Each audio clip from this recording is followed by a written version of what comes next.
You didn't hit that button? I push play. I push record. We're recording. Okay. Okay. Today is Saturday, June 20th, 2020. And we have another episode of Mama May's Porch Talks. What do you think about that name? I made it up. It's all right, baby. You like Mama May's Porch Talks? Mama May is fine. I mean, we can call it something else if you want to call it something else. No, Mama May is fine. Okay, Mama May Porch Talks. Mama May Porch Talk. All right, that sounds Or Mama good. May's Wisdom. Porch Talk. You like that? That's good. Mama May's Dropping Knowledge. No. Of the past. Mama May's Past Porch Talk. No, it's too much, ain't it? That's too much. Okay. So what do you want to call it? Whatever, baby, it's okay. Okay. They'll get the message. True. Mama May's Message. There you go. Now that's I like really that. good. Me too. Welcome. I love it. Today is June 20th, 2020. Welcome to Mama May's Message. That's good. That is good. Yeah, that's Beautiful. really good. Okay, so yesterday was June 19th, which is Juneteenth. And for the first time in the history of America, there's been this movement to actually recognize, create a national holiday, and some companies have actually given the day off for Juneteenth. How do you feel about that? I think it's great. They should have been did it. Hello. Yeah, I think we deserve so much. That black people, America and American, deserve so much. Yeah. Most of all, understanding where we coming from. And it's been going on for years. My mom was born in 1919, and she told me stories about what happened back in her day. Then I comes to be a grown up, and it seemed like to me the same thing was going on, and that been years, and it's still going on. Like we don't count. And we've been making, as I said before, we, the black generation, way back, have been doing the white man work, making them rich all these years. And they don't appreciate us yet. The more we do, the more they want us to do, the more they expect. And most of them never think to say thank you. You're doing a great job. I'm going to do this. I'm going to do that. No, they never think about it. And so many of us have died trying to get what we feel like we deserve, that we have got killed. Some of them have gotten killed to get what we think we deserve. They have walked dangerous places in the dark, and they get behind trees and watch us come by just to take our lives. That's a shame. We deserve whatever we can get out of appreciation and what's right and what's wrong. We deserve it. And I think what they really should do is go back and read about it and see. It's in books what the black people, we see movies, what the black people have went through with for years. And the government should pay the black people. They should give us something for the way that we were treated. Let me tell you a story. My dad died in 1955. It was 9 children. My mother was alone. She didn't know how to take care of business, never had to, as long as my dad was alive. So she had never did this. So she decided she would go down to this little town and put in for our Social Security. This is in 55, okay? So she goes down there. It was in the wintertime because my dad died in December. So it had to be between January and February. And she got some of the neighbors to take her down to Cleveland. We was young. I was 13. And they kept my mom there all day long, all day, and told her to come back the next day. So my mom went back the next day. By then, I guess they had pulled up all the records. Back then, in those days, black people had no sense of divorce. So, my mom had been married before. My dad had been married before. But she had 9 kids. She was not asking for money for herself. She was asking for help with 9 children. My dad's children. And they went all the way back to when she was a young woman and found out that she was not married. She was not divorced, excuse me. And then, that was on. Then on my dad's side, he didn't get a divorce either. So out of all the other things my mom had to think about, now she got to think about how in the world am I going to make it with 9 children with no support. They told my mom, my dad, they hadn't got a divorce. And she already was married to one man, and she left. Some of the neighbors told her, said, well, then try the other man, since they won't give it to you for the one you got now. And they said that that man, whoever he was sick. And mother was nowhere around. Another woman, I guess he hadn't married, took the flag. Evidently he had been to Black Man Army, whatever they did back then.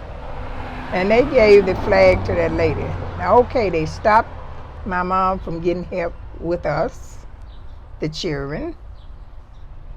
And the other guy, my mom didn't have no kids by him when she was younger. So she didn't get anything. What the president said to the people in this town, that she didn't tell my mom what he said, but they still didn't give my mom nothing for us. They put us on welfare. Now, if they would have gave my mom help with my dad's Social Security, maybe they wasn't even doing it at that time. I don't know. But I do know one thing. My mom didn't get help for us. Now,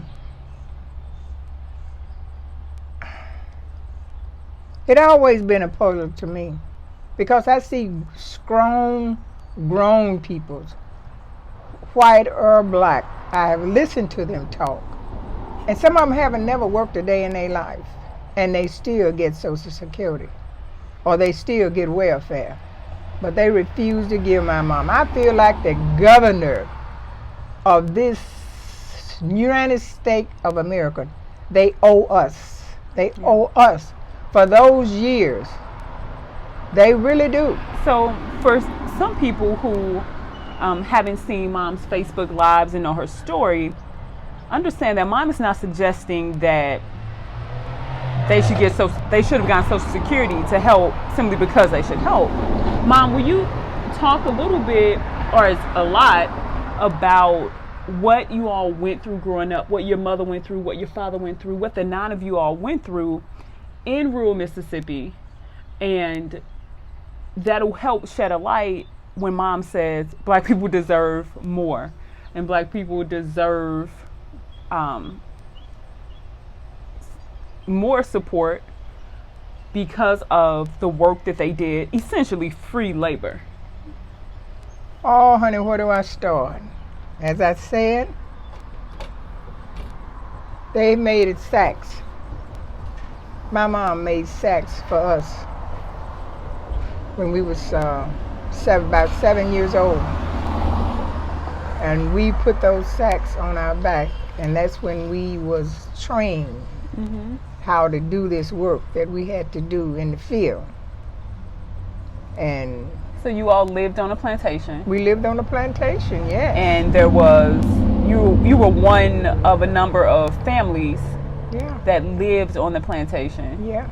and y'all worked the land We worked the land from sun up to sundown. from the time you were 7 years From the old. time I was 7 years old.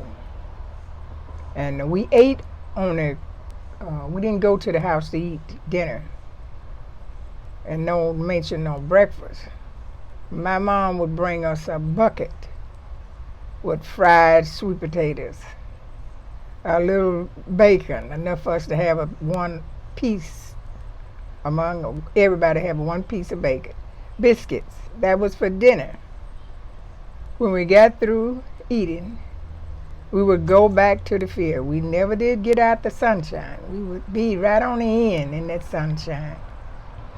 It wasn't easy at all. And then when my dad died, it was even rougher for us.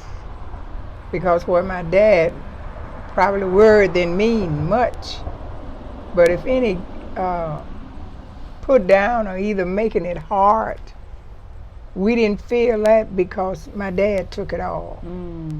And we just did what he told us to do. But he got the, the letdowns, oh boy. But anyway, we had somebody to speak for us, to stand up for us. But when my dad died, it was horrible. We didn't have nobody out there. All them friends my dad had, when they would be with us in the field, they never spoke up for us. But I tell you somebody who did speak for us and kept us in our right mind, it was God. And I tell you, we went through some of it. I tell you, today, if you try to do that with a young person today, they will walk out of that field. Because all we wanted and ever wanted was to be treated like a human being. Like a human being. But we never have been treated that way. I've worked since I've been grown. I have worked. I remember for 3 years, I worked at places where I was the only black person there. And did I get it hard? Yeah, you see what they do. If anybody out there listening to me, and they still doing this, let me tell you. When a black person been on a job, and even though they know they're a good worker, they've been on a job for a long time. When they get tired of them or got all of their knowledge or whatever, they would find a way to get rid of you. They would find a way to make it hard for you. Do they understand what they're doing or what they have done to people's mind? You go in with the right mind, trying to do the best you can.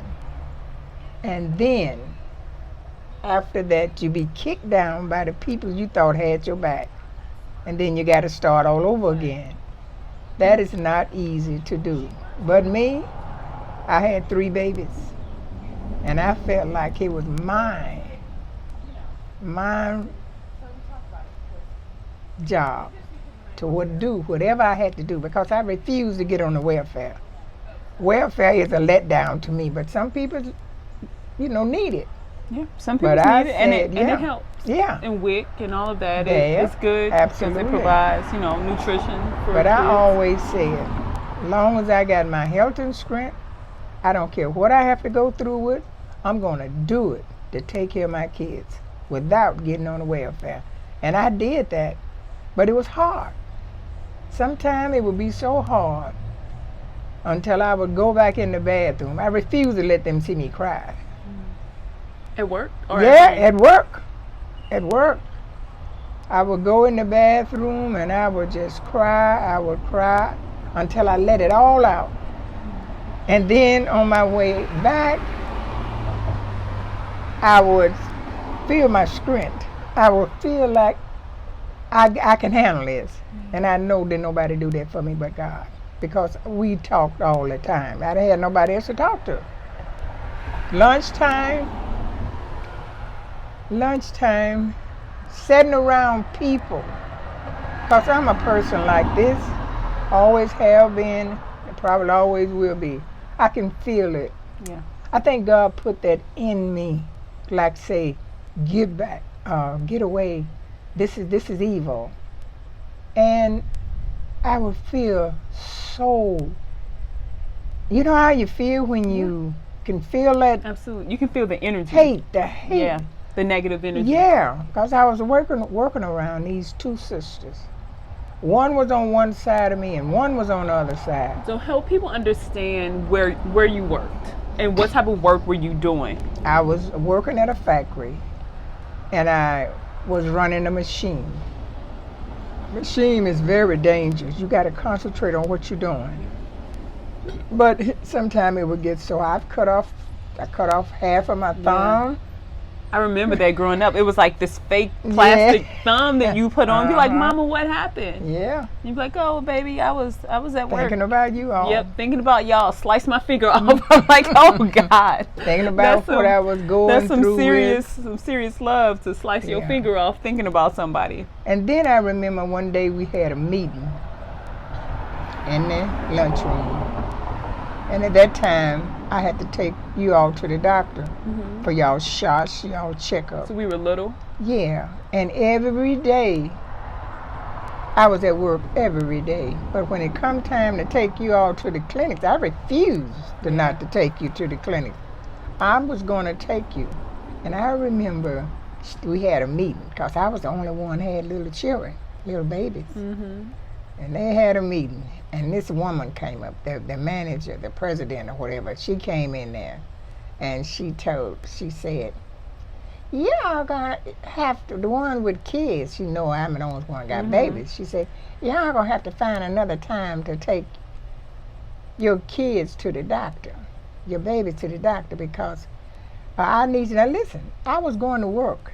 If we open up at 4:30, I was there. Yeah. I was there until time for y'all appointment. Then I would leave, take y'all to the clinics, then bring y'all back and drop you off at the daycare, and then come back to work. And I was free to work whatever time, they wanted me to work. That wasn't enough. I had got to 9.5 parts. Most of the time when you get to 10 parts, you're fired. Now that's something.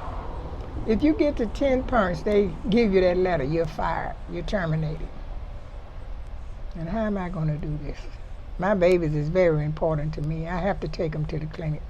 Then when my husband walked in, and he said, don't worry. Now, he was working on the kind of job, he was a bakery. He was working at the kind of job where he could take off any time that he had to. And then he would take you all to the clinics. Then he would take you back to the daycare and then go on back to work. That was fine with him. But in my case, it was different. And do you know what happened? They wanted to get rid of me. I know that. I had 9.5 parts. Do you know everybody that didn't have no parts at the end of the year, she was giving them $10 and $20, $30, some of them. I had, about the end of the year, didn't have no parts. I didn't get shit. Now you see what I'm saying? I didn't get shit. They changed the whole policy. Wow, it's like that sometimes. Yeah, they changed the whole policy. They'll change stuff up. Yep. Stuff like that. What I went through within my life on a work field. And another time, I mean, she still fired me because this was in 19, you all were babies when the one happened about the daycare. But then I stayed on there anyway. Like I said, I had to work. Wasn't making no money. You got fired, but then they hired you back? I'm going to tell you. Oh. That's why it's good to have a union, if the union is any good. Yeah. But it's good to have a union because they got to know what's going on if they Mhm. got any sense. But most of them, they are bought by the company. Yeah. So it was coming up to the holiday. Yeah, coming up to Christmas. I didn't do anything. I would put my work up against anybody working there beside me or with me. And I know I was a go-getter. Now, I had worked there by that time for 5 years. And she gonna tell me at the meeting. Now, let me tell you how this meeting started. Oh, I know what I did. I had told the little farmer lady, the lady that was over us on the floor, that I wanted to talk to her. Mhm. She told me, I'm busy right now, Leonia. Can you come in the office about 2:30? She said, Carol want to talk to you. That was the president of the company. I said, okay. So then they called me on the intercom. Leonia, would you come to my office, please? Okay. And you can feel it. And I just had a feeling it wasn't what I wanted to say, but they wanted to say something to me. Mhm. So I cut off my machine and I went. And she said, now, Leon, I heard that you wanted to talk to Deanna. I said, yes, I did. She said,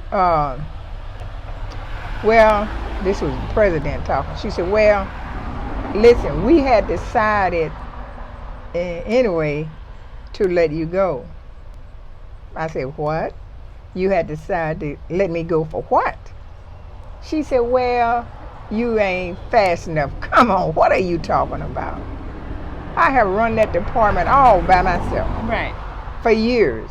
And then you had Deanna's, this was the farmer.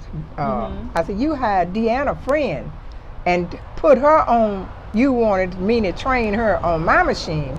Then now you want to say that I'm not fast enough?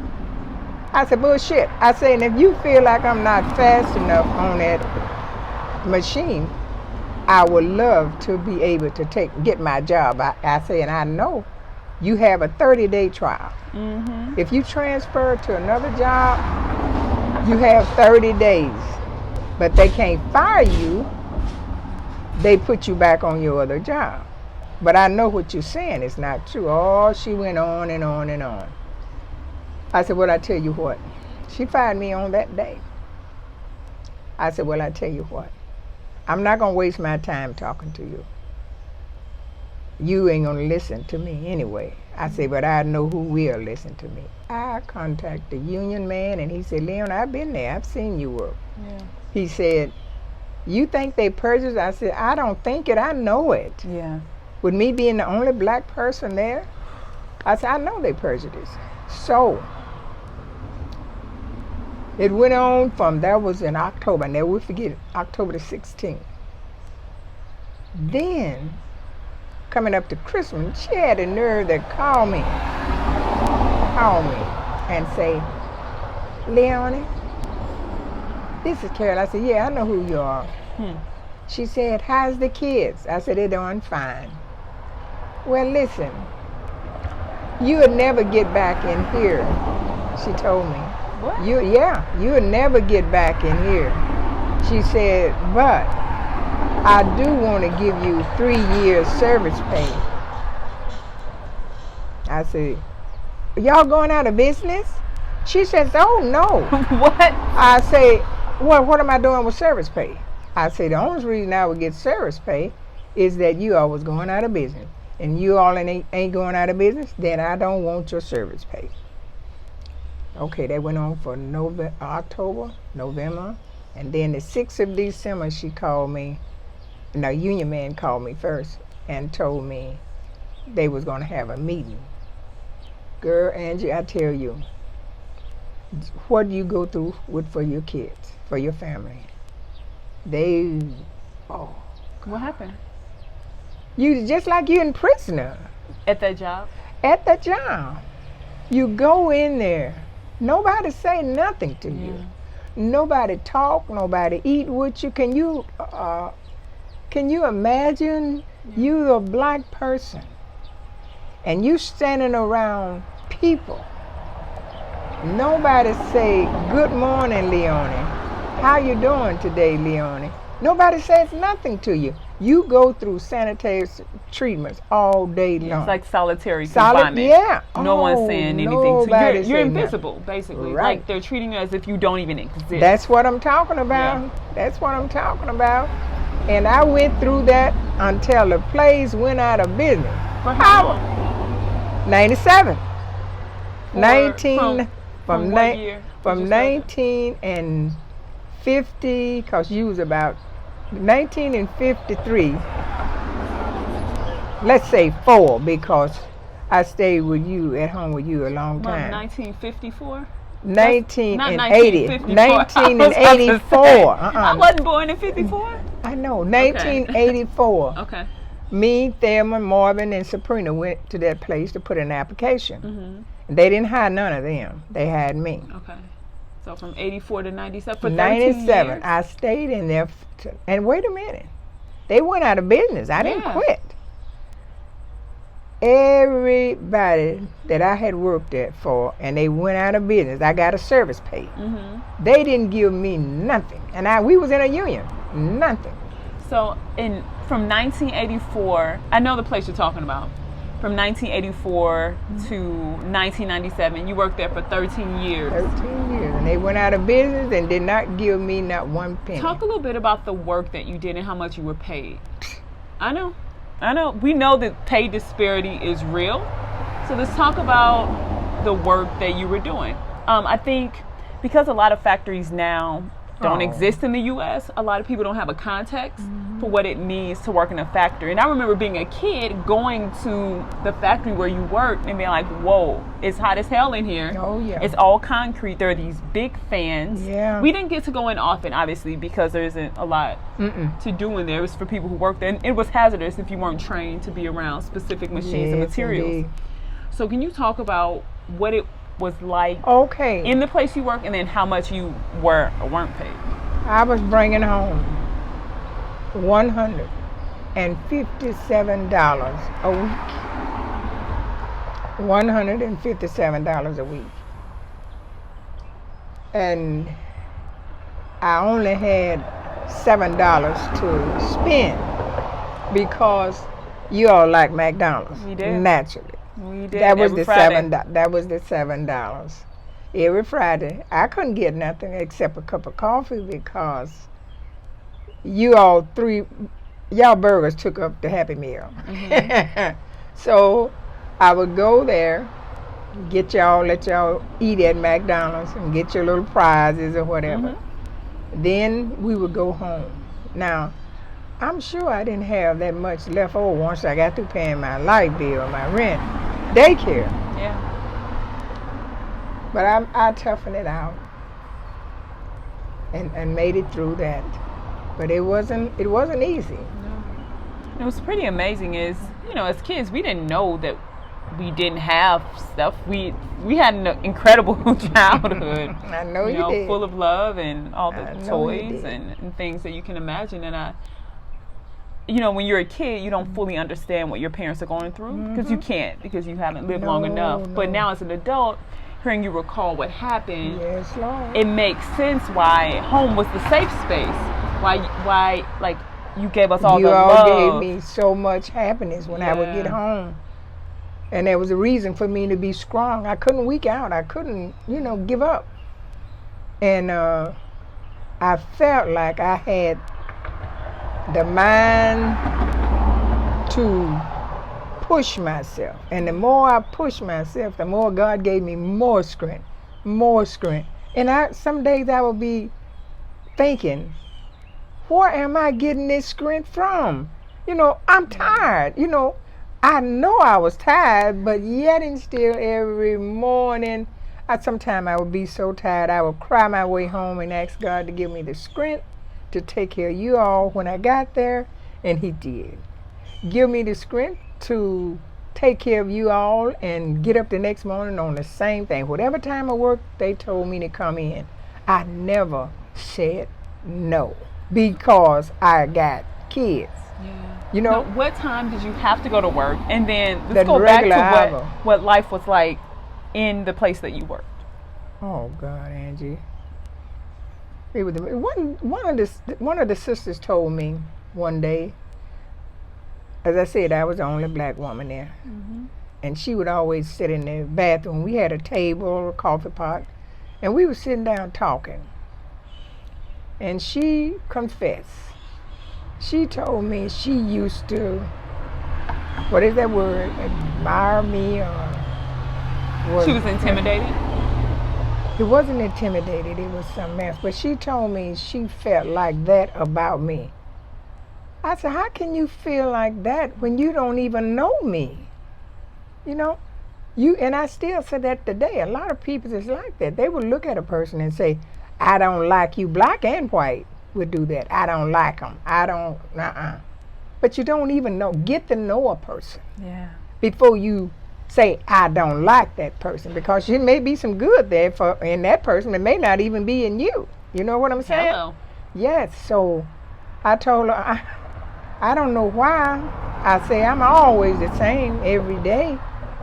She said, but she apologized. She said, Leonia, I'm sorry. I said, it's okay. Because I had made it through that thing where they was intending to push me out.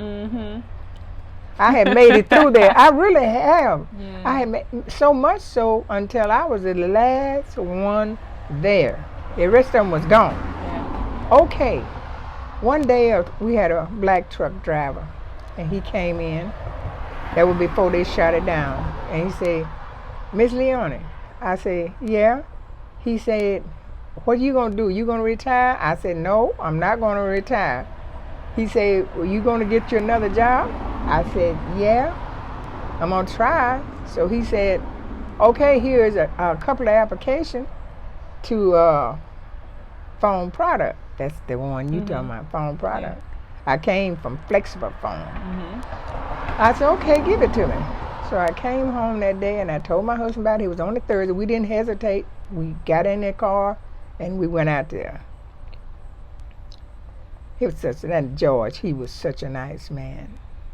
He told me to come in. I went in the office and he talked to me and we laughed and we talked. I didn't even know him. He just had a nice personality. Yeah. And he said, well, I am going to hire some more people. He said, but this is not today. I won't do that until next Thursday. But he said, I will look over your application. And I said, okay. I left. The next Thursday, I went in. I was hired. Yeah. Just that quick. I was hired. And he treated me so nice. He was always nice and respectable. That's what I liked about him. They didn't like him, though. The people, the white, I was there, only black person there, too. They didn't have black people in these little old factories back then. And so what were you doing exactly in the factory?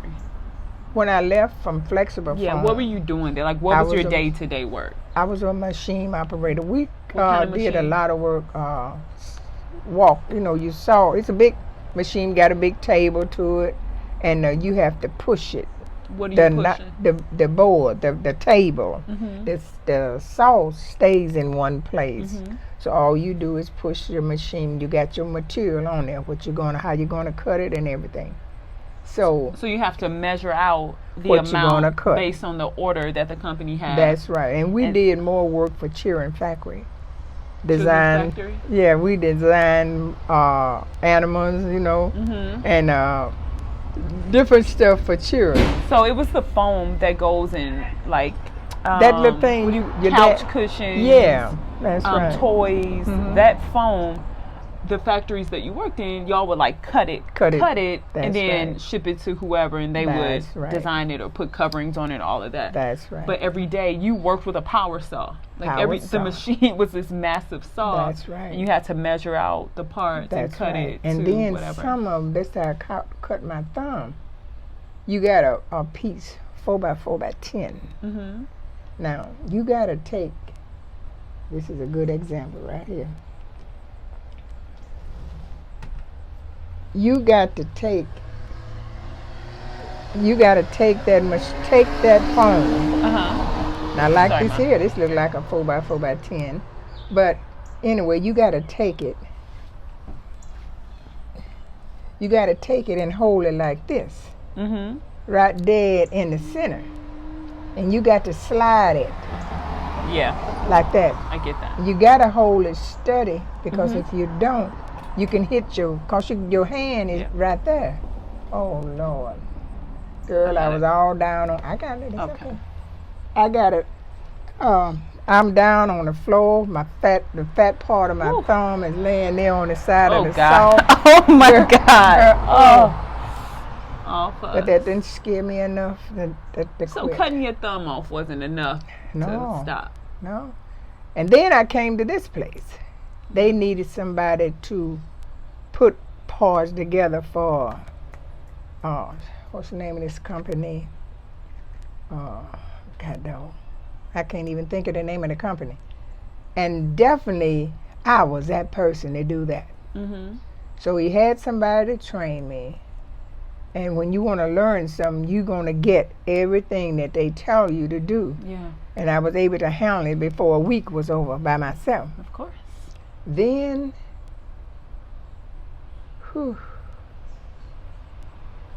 he got fired.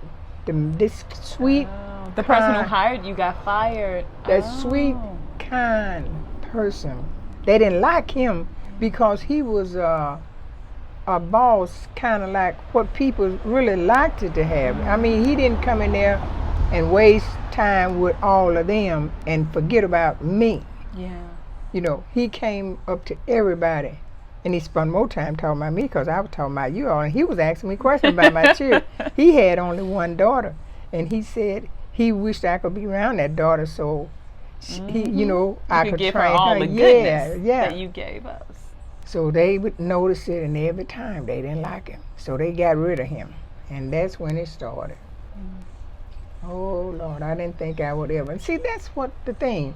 That's the way the black people feel today. And especially people like old as me, older than me. How long? Yeah. How long is this going to go on? Yeah. Because it's been going on so many years. If a person do their job, satisfy you 1 month and make no changes in their work and be at work and do what you told to do, why can't you just let it go at that? Leave people alone. Yeah. Let them do their job and stop hassling them. Because people get tired. They got feelings. Yeah. They get tired. So you should treat people, not just one person, not just a few, but all people as a human being. Because the walking ain't gonna do no good. Or whatever you try to, put up there, to cover up. Yeah. Because you are still there. Yep. Somebody need to, I think, give you all a test. Your bosses, your people with authority, give you a test and see how your mind going. Give the policemen a test. See how their mind is. Because you trying to mess up somebody else's mind and it's you. So you're saying they need psychological assessment? Absolutely. Yeah. Absolutely. Because that's dead stuff. I mean, why keep it going on? You ain't helping nobody. Yeah. You're harming people. And then you wonder why this young generation don't want to work. Because they're not going to take it. They're tired. They listen to their grandmother, they listen to their mother, they listen to their auntie, they listen to their uncle. And they don't want to trust you all because you're treating them, some of them. You're treating them, treating them unfairly. And that's not right. Yeah. That is not the way it's supposed to be. And Jesus did not die on the cross just for you all who doing it. He died for everybody. And he wanted everybody to love each other as he loved you. And suppose he would have been that way, huh?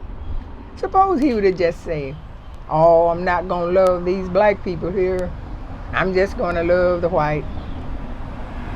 That would have been wrong. But he died for no sin for everybody. As long as we got him on our side, we don't have to worry. Just keep doing the right thing. And sooner or later, it doesn't seem like it, but it'll end. It'll end. I guarantee you that. I may not be around to see it, but it's going to get better. And you all better look out for it.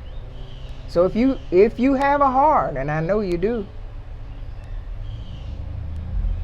start watching. If you can memorize in your head, if you was my dad, or if you were my mom, how would you feel today, knowing that you done already been through it? And here we go, watching our nieces and nephews and all going through it again. What would you think? Huh? Will you kill yourself? I don't think so. That would be wrong. So you either pray and God will give you the strength to go on, but you still is tired of that same old Jimbo shit every 5 or 6 years. Dr. King and all those people died for better. And where we are now, the same place we were when he died. Killing, hate, that's bad. It's not good for anybody to have no hate in their heart. Nope. As bad as I was done when I was in the work field, as bad as I was done, treated, I still don't have no hate in my heart today. Which is pretty incredible, considering. But that's not good, because all those people that treated me unfairly in those days would have had power over me. And you see, people having power over you is bad. So I learned to forgive in my heart. And every time I would go to a new place, I didn't take an attitude. I was still that same person, and I would give them my best day at work. And that is how I pull it through. Because, and then you come and love on us. Yes, you all gave me strength. Because I come home with all this coming down the streets, going on my way home, I had so much hurt, feeling, stuff inside. I can imagine. Yeah. But then when on my way home, before I get home, I would pray and ask God to give me strength to take care of you all. See, I couldn't go in the house with all that sadness, all of that hate in my heart. Yeah, I had to get it out of there, and I asked God to help me, and He did. He helped me in any way that I would ask Him to, all through my pain. He was there. He was there.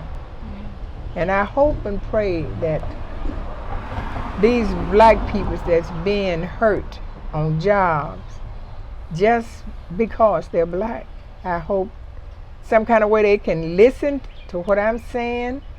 Hate, if you keep hate in your heart, hate gonna rule you, and they're gonna take over with you, and they're gonna make you be where you're gonna get angry, and you're gonna carry it in your heart everywhere you go. Get rid of it. Ask God for help. How do you get rid of it? You pray. Okay. You pray and ask God, to help you stop. If it's hate, and then tell hate, get the hell out of my way. And then go play with little kids. Because that makes you feel good too, because little kids are cute. Yes, that's true. They do. Keep a few little kids in your pocket. Not literally in your pocket, but little kids are amazing. Yeah, but then you got to realize you can't hide behind little kids. You're a grown-up now, and you got to present yourself as a grown-up. I mean, you could never go through what we done been through. No, you're right. I mean, we live in a totally different world. We have the internet. We have access to travel, which is very different. I have it is really like hearing your stories have really shaped who I am. Mm-hmm. So these Mama May's messages are conversations that Mom and I have had over the years, like all the time. And so once everything started happening with the protests, with George Floyd, Breonna Taylor, Ahmaud Arbery, I mean, the list goes on, we started talking more in depth, and I thought it would be valuable to turn the camera on and record so that other people can hear some of the wisdom from my mother, because we have these all the time. And so it's important that not only do we see what's happening, but that your voice gets heard. That's one of the most important things, because you've always told me to share my voice, that I'm powerful. You know, you've always instilled that in me. Lord knows, even when I didn't believe it. But who you are and your legacy is immeasurable. And so, well, thank you. What you have and what you've given us is important, and so many more people can gain wisdom from it. And so that's why this started. We just decided to turn the camera on. This wasn't it really wasn't even planned. You know, the first one wasn't planned at all. We were sitting on the porch like we are now, and we just turned the camera on, and the feedback was beyond what we had anticipated. Like, so many people reached out and wanted to hear more from Mom. And so I'm thankful that technology exists in a way today where we can provide this platform. So we'll keep talking. We sure will. Final message?